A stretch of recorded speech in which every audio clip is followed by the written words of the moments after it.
Interesting battle here because I'm just going to pause it for a sec. We've got one really key thing to note for this can occur a lot in high level as well is if you're not really careful with your stalkers, because stalkers, once they get in range, they will sit there and they will just they will block your other forces. This is especially prevalent when you have zealots as well, because the stalkers are faster moving than the zealots. When the zealots are stuck here at the back, they're going to do nothing. They're not even tanking damage. They're just sitting there doing nothing at all. So do make sure if you're going to use your stalkers, a little bit of micro to go into either moving this group forward and allowing a little path for zealots to come through if there were any. Obviously, I'm just hypothesizing. Or in fact, making sure that every stalker has the ability to shoot across at the units on the other team. So little key thing there. Now, we've got this this particular strategy from Deebs is a really good one because we've got nice composition here. The Hellions obviously aren't fantastic against any of these units here because none of them are light, but you know it's nice to have the DPS in there. Obviously, the Hellion shots don't get blocked by the hardened shield on the Immortal, so it's a nice little bonus there. And as we can see, well, we're about to see, these Marauders are going to put a lot of hurt on the Stalkers, and the Banshees are going to do, despite the fact I'm pretty sure the Banshee shots will activate the hardened shield on the Immortals. They're still going to put a heap of damage in here. So let's also just have a look at the rest of the forces here. So we've got another thing to look at as well is if you're being attacked as a Protoss, one thing I really like to do is to, if you've got some Chrono Boost saved up, which we do have almost 60 here from July, is to put some Chrono Boost on your Warp Gates. It'll actually speed up the cooldown timer on the Warp In function from the Warp Gate, so you can actually get some more reinforcements in a bit quicker. And as we can see here, there are really only 3 Stalkers coming in just at the moment because he's still sitting on this 3 gateway build because he went really fast for the blink, and he obviously has a few Immortals out. Now on the other side of the table, just having a quick look before we go back to the battle, this build here from Deebs, as I said, is very strong because it's a very diverse mix of units. We've got the Banshees to do a lot of high damage, especially to light units or units that obviously can't shoot air. And you've got the Marines and the Marauders here coming out of the racks. We've got 3 factories, which can bring out a lot of extra units as well. And he also has another starport going up. So the one problem that I have, namely with the build and with this style that that Deebs is doing, is that this is a very late expansion. So as we can see, he has a nice amount of gas because this build primarily only uses Banshees to use up your gas. But what you really want to see adapted with this build is making sure that you do get the expansion pretty quickly afterwards, because to put it lightly, if this attack fails and the TOS had either scouted you or had a really good counter to this, if all of these units die, you're in a lot of trouble. Despite the fact that he's sitting on like 6 production facilities here, if you were to lose all of these forces, you're going to have a bit of trouble. Firstly, defending, unless you can get a lot of units out quickly, and secondly, taking the expansion, because this is, as I said, where the perhaps the minor flaw in this build can come from, especially at lower levels of play, because of the lower micro skill on units. So I'm going to restart the game and we're going to watch this little battle here. And so just take into account the fact that we do have minerals and gas here for July to work on some reinforcements. And for Deebs, whilst he's a very long, it's a long run for all of his ground units to get over here, he does have a really diverse force that is going to take it. Will do really high damage against the Stalkers because of the Marauders, and is going to will have a lot of damage output on the Immortals, especially when the Stalkers are dead. So let's see how we go from here. So as we can see, pretty much every unit there focused on the Immortal from Deebs, which was some really nice micro. We've got some blink here from July. He's going to move these Stalkers back. I think he knows that he's in a little bit of trouble here, using the high ground, trying to take out these Banshees from the high ground, which was a nice little move. But as we can see, these forces here do a lot of damage. We've got 2 Banshees, a tank, and some Marauders, which are just going to absolutely rip through any sorts of buildings here. But so this is, I'm going to slow it down a bit. This is a real key part to this build, is that besides the fact that it's very diverse and it can actually take on a lot of the units there that a Protoss will normally initially have, they will rip through buildings like butter. So it's another powerful part of this build.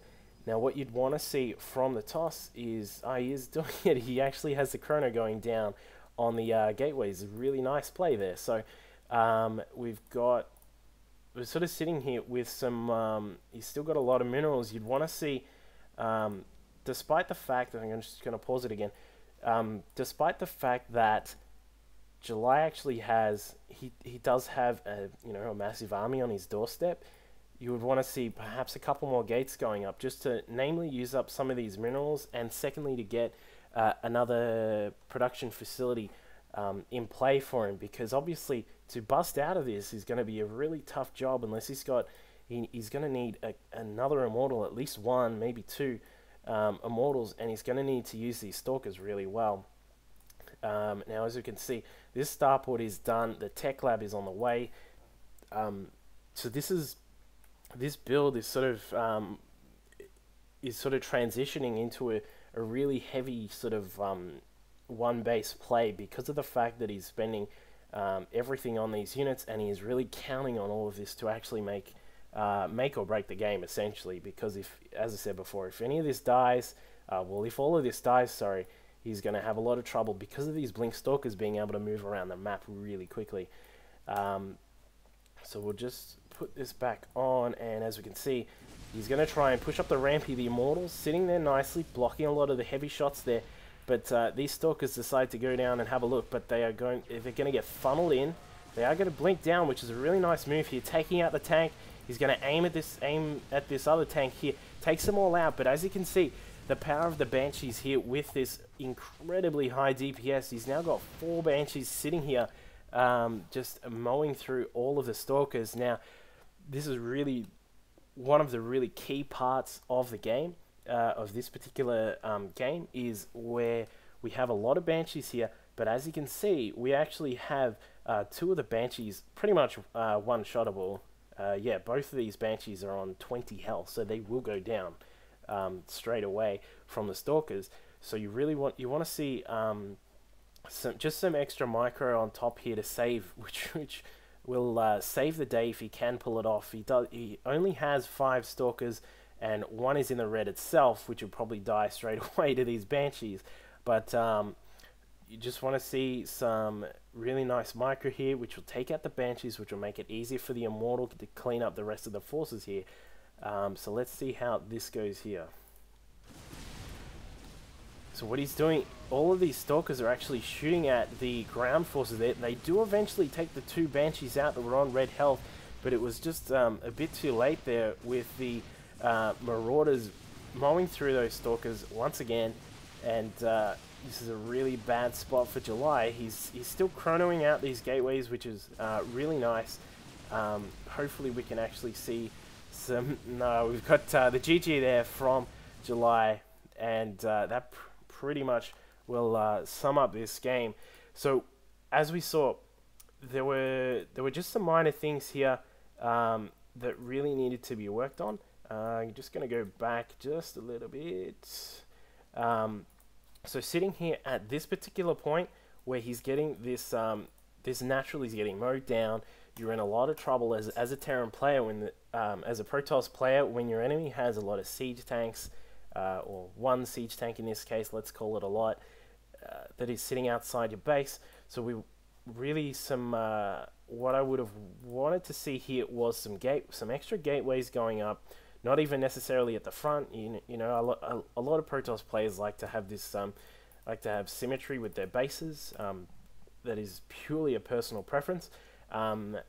It really depends on how you like to do things. Some people like to put them in the back of the mineral line. Some people like at the corner of their base, that sort of thing.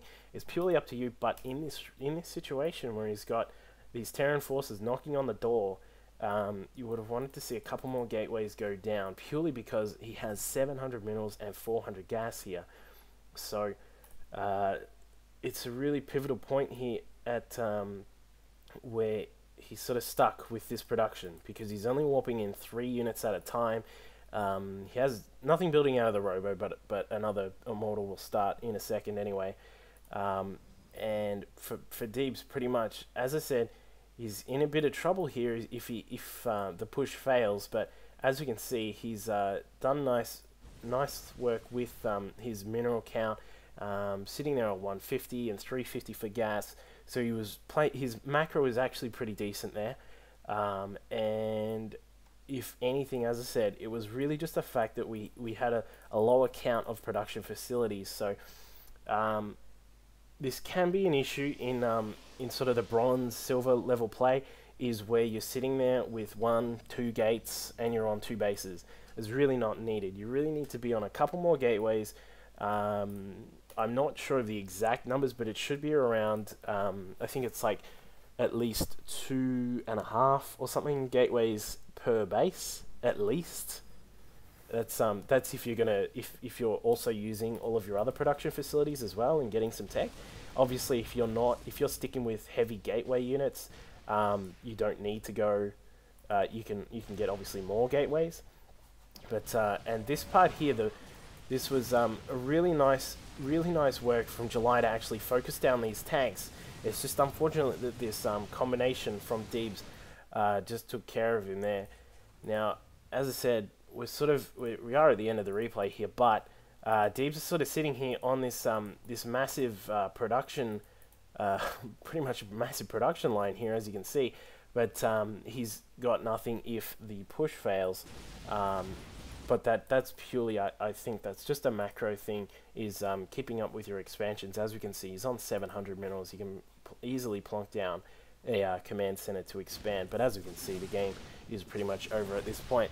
So that is it for this particular replay of Starcraft School Episode 1. The next game will be up soon. I will... hopefully you guys like this sort of style of little guide here.